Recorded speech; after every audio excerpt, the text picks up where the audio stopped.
কথা বলবেন না। সংগঠনের নেতৃবৃন্দ, সুধীমণ্ডলী, সাংবাদিক ভাই বোনেরা, আসসালামু আলাইকুম। আমি এখানে উপস্থিত যাদের যারা উপস্থিত তাদের সকলের নাম না বলে একথা বলতে চাই যে আজকের সভার সভাপতি তিনি এখানে অনেকের নাম বলেছেন এবং সম্রাট সাহেব তিনিও অনেকের নাম বলেছেন।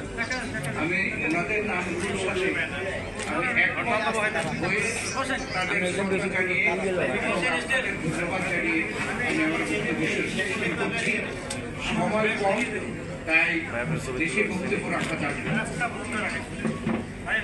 আমি প্রথমে ধন্যবাদ জানাই, অভিনন্দন জানাই আমাদের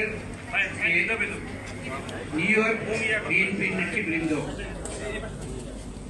এই উদ্যোগ নিয়েছেন এবং এমন সময় বাংলাদেশে যখন স্বাধীনভাবে ঘোরাফেরা করতে পারছেন এবং আজকে প্রেস ক্লাবে কথা বলতে পারছেন, এই সুযোগে আজকে তারা এই প্রেস ক্লাবে একটি আয়োজন করেছেন।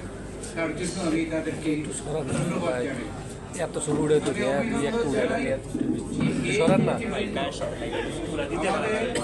এটা সরান না। 17 বছর গণতন্ত্র আদায়ের জন্য, উদ্ধারের জন্য, দেশের স্বাধীনতা সার্বভৌমত্বকে ফিরিয়ে আনার জন্য এবং দেশের অন্যায় অত্যাচার থেকে রক্ষা করার জন্য, দেশকে রক্ষা করার জন্য বাংলাদেশে যেভাবে আন্দোলন হয়েছিল ঠিক তেমনিভাবে আমেরিকায়, ইউরোপে, বিভিন্ন শহরে সমানভাবে আন্দোলন হয়েছিল এবং যে ভূমিকা তারা রেখেছে আমি তাদেরকে বিএনপির পক্ষ থেকে, এদেশের জনগণের পক্ষ থেকে অভিনন্দন, ধন্যবাদ জানাই।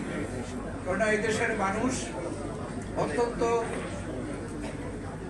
উৎসাহিত হয়েছে তাদের আন্দোলনকে দেখে। যদিও তাদের আন্দোলন মনে হয়েছে যে তখন তৎক্ষণাৎ কোনো প্রতিক্রিয়া হয় নাই, কিন্তু এটার কিন্তু যোগফল হচ্ছে এই 24 জুলাই আগস্ট।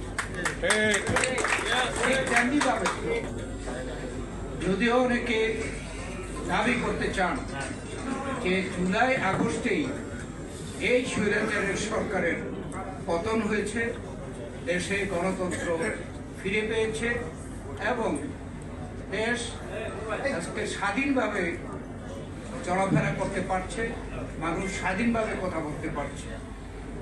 কিন্তু আসলে কিন্তু এই আন্দোলন গত 17 বছর যাবৎ চলেছে, এটা কেউ স্বীকার করতে পারবে না। বেগম খালেদা জিয়া একটা মিথ্যা মামলায়, বানোয়াট মামলায় তিনি শাস্তিপ্রাপ্ত হলেন। তিনি 111-এ গ্রেপ্তার হয়েছেন। তাকে বলা হয়েছিল যে তিনি দেশ থেকে চলে যাওয়ার জন্য। তিনি চান্নাই বলেছিলেন তিনি দেশে থাকবেন এবং দেশে মৃত্যুবরণ করবেন, এবং তিনি তার কথা রেখেছেন। 111-এর পরে আরেক নেত্রীকে বলা হয়েছিল আপনি দেশ থেকে চলে যান। তাদের ঘোষিত না কর্মসূচি ছিল -2, কিন্তু সেই নেত্রী কিন্তু চলে গিয়েছিলেন।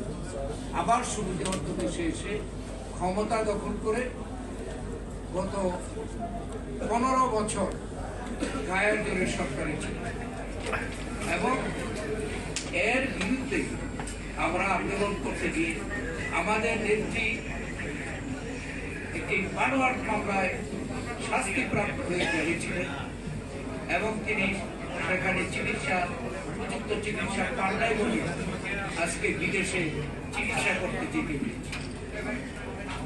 আমাদের ভারপ্রাপ্ত চেয়ারম্যান তারেক রহমান বিদেশে যেতে বাধ্য হয়েছে এই মামলার আসামি এবং মিথ্যা মামলার সাজাপ্রাপ্ত।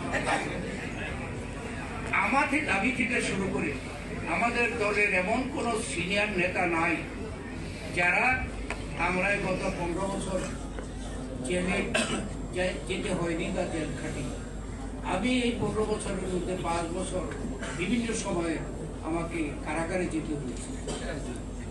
মিথ্যা মামলা 17টি মিথ্যা মামলার আসামি ছিল। শুধু আমরা না, এমনিভাবে সকল আমাদের সিনিয়র নেতারা থেকে শুরু করে আমরা তৃণমূল পর্যন্ত আমাদের নেতারা মামলার আসামি ছিল এবং প্রায় 50 থেকে 60 লাখ আসামি এই হাসিনা সরকার আমাদের নেতা কর্মীদেরকে করেছে। এই কথাগুলো বললাম এই জন্য, এছাড়া এই স্বৈরাচারী ফ্যাসিস্ট সরকার ক্ষমতায় টিকে থাকার জন্য এদেশের বিচার বহির্ভূত হত্যাকাণ্ড করেছে, এটা অস্বীকার করতে পারবে না। গুম করেছে আমাদের নেতা ইলিয়াস আলী চৌধুরী আলম থেকে শুরু করে এরকম অনেক বড় নেতা, তৃণমূল নেতা, ছাত্র যুবদলের নেতা, তাদেরকে গুম করেছে।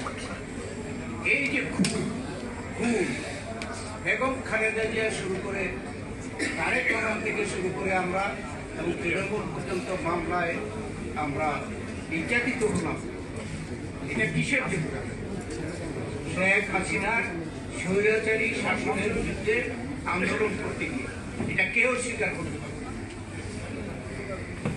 সেই আন্দোলনের ফলাফলই হচ্ছে এই 24শে জুলাই আগস্ট চূড়ান্ত অবস্থায় এই ফলাফল এবং বৈষম্য বিরোধী ছাত্র এবং জনগণের